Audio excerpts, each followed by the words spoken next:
Hello विजय, कसा आहेस? अरे तू मातोश्री ग्रुपचंच काम करतोस ना? अरे मी ठीक आहे. हो, मी मातोश्री ग्रुपच्या शहरी भागातील मॉडेलवर बिझनेस असोसिएट म्हणून काम करतोय. यार वर्ष झालं काहीच काम नाही. अवघड झालंय बघ. शेतातून पण काहीच मिळेना झालंय आता.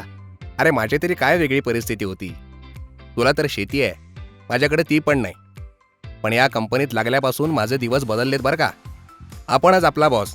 काय? बघ ना, आतापर्यंत मी पण 10-12 ठिकाणी जाऊन भेटी दिल्यात, इंटरव्ह्यू दिलेत, पण काही होत नाही. गरज असेल तेव्हा कळवतो असं सांगतात. आपल्या शेतकऱ्यांच्या पोरांचं ना हेच चुकतं. हातचं सोडतो आपण आणि नोकरीच्या मागे लागतो. अरे शेतीतही चांगला पैसा कमवता येऊ शकतो, हे या कंपनीत लागल्यापासून मी शिकलोय बघ. मी स्वतः त्यासाठी अनेकांना मदत केली आहे आणि संतोष अजूनही करतोय बरं का.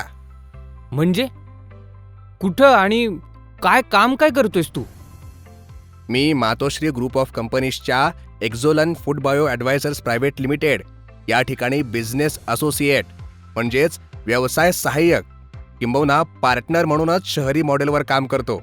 हा बिझनेस ग्रुप शहरी आणि ग्रामीण भागात विविध स्तरावर व अनेक उपक्रम राबवत असतो. त्यातूनच ही कंपनी स्थानिकांना हमखास आणि शाश्वत उत्पन्न मिळवून देण्यासाठी कायम झटत असते. ए बाबा, हे तसलं MLM, दुप्पट पैसे असलं काहीतरी नाहीये ना? नाही रे बाबा, तसं असतं तर मी तरी केलं असतं का. इथं पहिल्यांदा स्वतःसाठी आणि नंतर इतरांसाठीही काम करावं लागतं. त्यासाठी कष्ट घ्यावे लागतात आणि आपली कष्टाची तयारी आहेच की. नाहीतर एक काम कर ना, तू उद्या लगेच ये माझ्याकडे. आपण ऑफिसमध्ये जाऊ आणि त्यांच्याकडून सविस्तर माहिती समजून घेऊ. नमस्कार सर, हा माझा मित्र संतोष. काल मी या मित्राबद्दलच कल्पना दिली होती. खूप होतकरू आहे. याला मातोश्री ग्रुपबद्दल माहिती समजावून सांगाल का? तोपर्यंत मी माझी फूड ट्रक फ्रँचायझीची एन्क्वायरी आहे तेवढी ती अटेंड करतो व तिचे ॲग्रीमेंट करून आणि चेक घेऊनच येतो. ठीक आहे विजय. नमस्कार संतोष. मातोश्री ग्रुप ऑफ कंपनीज अंतर्गत एकूण 8 घटक कंपन्या आहेत. त्यापैकी ग्रामीण भागासाठी मातोश्री ॲग्रोसायन्स प्रायव्हेट लिमिटेड व शहरी भागात एक्झॉलॉन food bio advisors private limited या दोन्ही कंपन्यांमार्फत कृषी उद्योजकता विकास उपक्रम आणि सोबतच शासनाच्या मुख्यमंत्री रोजगार योजना यांच्या संयुक्त विद्यमाने विविध उपक्रम राबवले जातात. त्यातून स्थानिक शेतकरी होतकरू तरुणांना हमखास उत्पन्न मिळवण्याचे साधन उपलब्ध करून मदत केली जाते. ते कसं काय सर? ग्रामीण भागात ॲग्रिकल्चर बिझनेस मॉडेलमध्ये मिनी इस्रायल, हायटेक डेअरी प्रकल्प, कमर्शियल गोट फार्मिंग, कुक्कुटपालन व मत्स्यपालन, bio fertiliser project, contract farming असे शेती आधारित प्रकल्प उभारण्यास मदत केली जाते. आणि शहरी भागात? शहरी व निमशहरी भागात तसेच ग्रामीण भागात देखील एक्झॉलॉन food bio advisors private limited अंतर्गत अनेक व्यवसाय सुरू करून चालवण्यासाठी होतकरूंना मदत केली जाते. यात प्रामुख्याने मातोश्री, शिवान्न व एक्झॉलॉन या ब्रँड अंतर्गत फ्रँचायझी उघडणे, चालवणे, व्यवस्थापन करणे, जसे की food truck, food hub, food mart, meat shop, food स्टफ्सचे ट्रेडिंग करणे, मिनी व मेगा मार्ट हे शहरी भागासाठी आणि ग्रामीण भागात फूड प्रोसेसिंग व पॅकेजिंग अँड ट्रेडिंग हब स्थापन करणे, तसेच मार्केटिंगसाठी प्रोत्साहन देणे अशा पद्धतीचे हे बिझनेस मॉडेल आहे. बरं सर, या प्रकल्पांबाबत लोकांपर्यंत माहिती कशी पोहोचवली जाते? मातोश्री ग्रुपच्या या दोन्ही कंपनीसाठी सध्या ग्रामीण, शहरी व निमशहरी स्तरावर बिझनेस असोसिएट म्हणजेच व्यवसाय सहाय्यक या पदासाठी तरुणांची निवड करतेय. त्यांच्यामार्फतच हे प्रकल्प लोकांपर्यंत पोहोचवले जातात. आणि या व्यतिरिक्त चांगले किंवा योग्य उमेदवार निवडण्यासाठी मातोश्री ग्रुपचीच एक घटक कंपनी मातोश्री क्लस्टर डेव्हलपमेंट फाउंडेशन ही संस्था कार्यरत आहे. या संस्थेच्या वतीने विविध स्तरावरील समिती किंवा कार्यकारिणीचे सदस्य या निवड प्रक्रियेला मदत देखील करतात. आणि त्यासाठी पात्रता काय आहे? होतकरू आणि स्वतःचा बिझनेस करण्याची इच्छा असणारी व्यक्ती बिझनेस असोसिएट होऊ शकते. आणि हो, बिझनेस असोसिएट हा एका प्रकारे कंपनीचा भागीदारच असतो. त्यामुळे त्या व्यक्तीची सर्व पातळीवर कष्ट करण्याची तयारी हवी. प्रथम उमेदवाराने एक अर्ज कंपनीकडे पाठवायचा आहे. तो ईमेल केला तरी चालेल. त्या अर्जासह आधार कार्डची कॉपीसुद्धा लागेल. म्हणजे असं आहे का सर, की भागीदारी म्हणजे बिझनेस असोसिएटकडून कंपनी गुंतवणूक म्हणून काही रक्कम घेणार मग? गुंतवणूक वगैरे काही नाही. फक्त असोसिएशन फी आणि रॉयल्टी फी द्यावी लागेल. ओके. ती किती आहे हे सांगता का प्लीज? असोसिएशन फी स्वरूपात NEFT किंवा IMPS द्वारे 25,000 रुपये अर्जासोबतच जमा करावे लागतात. सध्या हा खर्च फक्त 25,000च आहे, पण काही महिन्यात तो वाढणार आहे. हा खर्च टप्प्याटप्प्यात दिला तर नाही का चालणार? कसं आहे संतोष, आजच्या घडीला साधी चहाची टपरी टाकायची झाली तरी किमान 40-50 हजार रुपये भांडवल म्हणून लागतातच. स्वतःची नवीन कंपनी करायला गेलो तर किमान 1,00,000 रुपये लागतातच. या सर्व गोष्टी विचारात घेऊनच आम्ही परवडेल असा खर्च सांगितलाय. शिवाय ही रक्कम तुला बिझनेसमधूनच परत मिळणार आहेच की. ते सगळं ठीक आहे, पण पैशापुढे कोणाचं काय चालतं का सर? तेही आहे म्हणा. आपल्याकडे अजून एक ऑप्शन आहे. जर कुणाकडे खरंच 25,000 नसतील तर ॲग्रो कन्सल्टंट म्हणून आमच्याकडे काम करणे, म्हणजे कमिशन एजंट म्हणून. त्याला खर्च फक्त 2,500 रुपये आहे आणि बिझनेसमधून 10% कमिशन मिळेल. पुढे त्याच कमिशनमधून तो 25,000चा निश्चित खर्च करू शकेल आणि त्याला बिझनेस असोसिएट होता येईल. किंवा त्याने मुदतीत टार्गेट पूर्ण केलं तर आपल्याकडेच जॉबही मिळेल.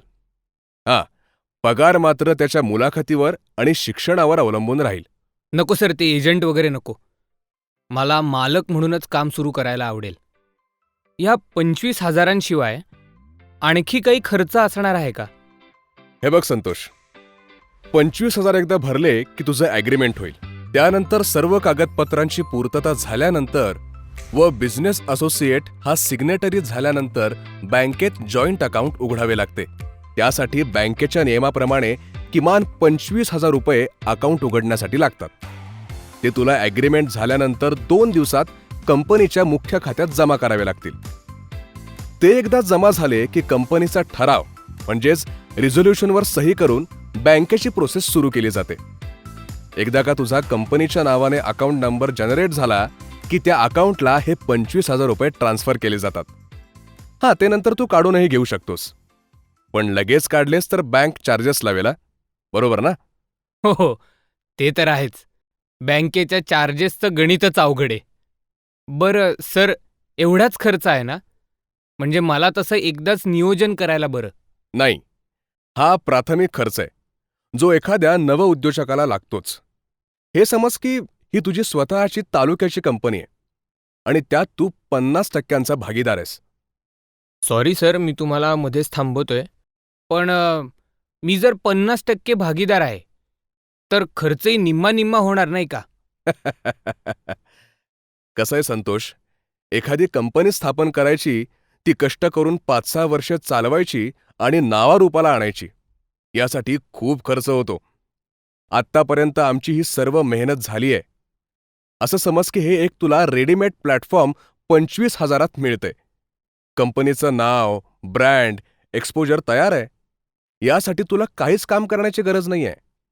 आता हे रेडीमेड व्यासपीठ उपलब्ध करून दिल्याबद्दल जोपर्यंत प्रॉफिट आपल्यात शेअर होत नाही, तोपर्यंत वर्षाअखेर दरवर्षी 1,00,000 रुपये रॉयल्टी फी जॉईंट अकाउंटमधून द्यावी लागेल.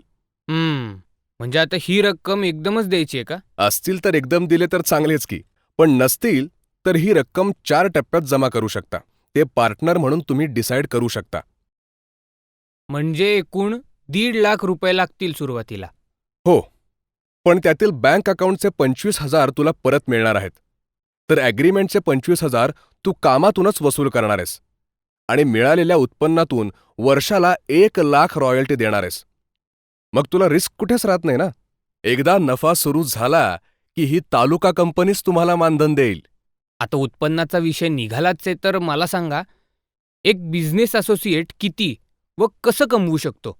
हे बघ, बिझनेस असोसिएट म्हणून कामास सुरुवात केली की तुम्ही तुमच्या विभाग पातळीवर कंपनीचा 50% भागीदार होता.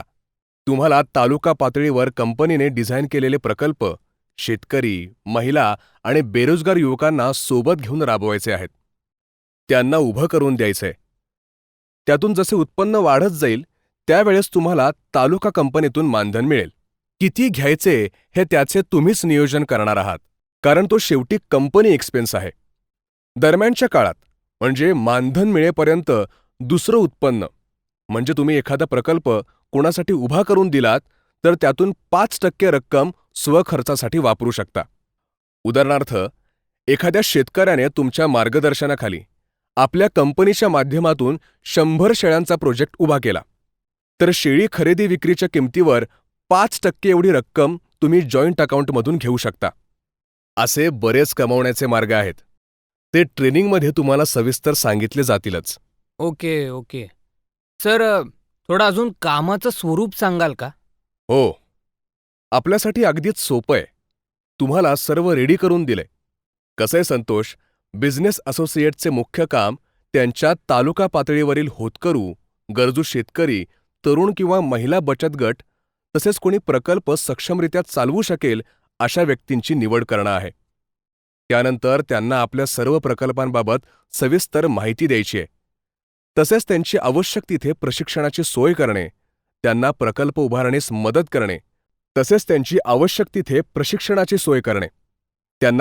उभारणीस मदत करणे, प्रकल्प सुरळीत चालण्यासाठी वेळोवेळी योग्य मार्गदर्शन करायचंय. हे खरंच खूप भारी आहे आणि सहज होण्यासारखं वाटतंय. पण सुरुवातीला या गोष्टी करण्यासाठी आपली कंपनी आम्हाला काही मदत करणार आहे का? मातोश्री ग्रुपचा मूळ उद्देशच शेतकऱ्यांना तंत्रज्ञानाच्या मदतीने आर्थिक सक्षम बनवणे, स्थानिकांना त्यांच्याच भागात रोजगार उपलब्ध करून देणे हा आहे. यासाठी कंपनीचे विविध पातळीवरील तज्ज्ञ मंडळी मार्गदर्शन करतात. सुरुवातीस बिझनेस असोसिएटला प्रशिक्षण दिलं जातं. त्यानंतर त्यांनी निवड केलेल्या प्रकल्प चालकांनाही कृषी तज्ज्ञांच्या माध्यमातून वेळोवेळी मार्गदर्शन, प्रशिक्षण दिलं जातं. आणि प्रकल्पासाठी भागभांडवल, निधी उभारण्यासाठी देशविदेशातील वित्तीय संस्थांचीही मदत मिळवून दिली जाते. याचा अर्थ आपली कंपनी एखादा प्रकल्प सुरू करण्यापासून तर ती यशस्वी करण्यापर्यंत बिझनेस असोसिएट व प्रकल्प चालकांच्या पाठीशी असते म्हणायचं. हो, अगदी बरोबर. यात कंपनीचा फायदा कसा होतो? कंपनीत विविध स्तरावर तज्ज्ञ मंडळी आहेत. कंपनी त्या विभागस्तरावर राबवलेल्या प्रकल्पातून काही टक्के नफा घेते. तसेच वेळोवेळी देत असलेल्या विविध मार्गदर्शनासाठी सुद्धा फी आकारते. तसेच रॉयल्टीच्या माध्यमातूनही कंपनीला पैसे मिळतात. ओके. सर, मी अशी शेतकऱ्यांसह युवकांना हमखास उत्पन्न देणारी योजना कधीच पाहिली नाही. मला आजपासूनच मातोश्री ग्रुपमध्ये बिझनेस असोसिएट म्हणून काम करायला आवडेल. मी रेडी आहे. नक्कीच. आपण हा फॉर्म भरा. त्यानंतर पुढील स्टेप बाय स्टेप प्रोसेस करूयात. मे आय कम इन सर? हे घ्या सर, फूड ट्रकचे 5वे अग्रीमेंट केलंय आणि हा चेक. वाह, गुड जॉब विजय. आणि अभिनंदन संतोष तुझ्या नवीन व्यवसायास. थँक्स विजय. कठीण काळात तू मला योग्य मार्ग दाखवल्याबद्दल. मलाही आता मातोश्री ग्रुपचा सदस्य बनून इथून पुढे स्वतःबरोबर शेतकऱ्यांच्या सर्वांगीण विकासावरच काम करायचंय. अभिनंदन संतोष. तुझ्या नवीन व्यवसायास आणि नवीन वाटचालीस खूप खूप शुभेच्छा.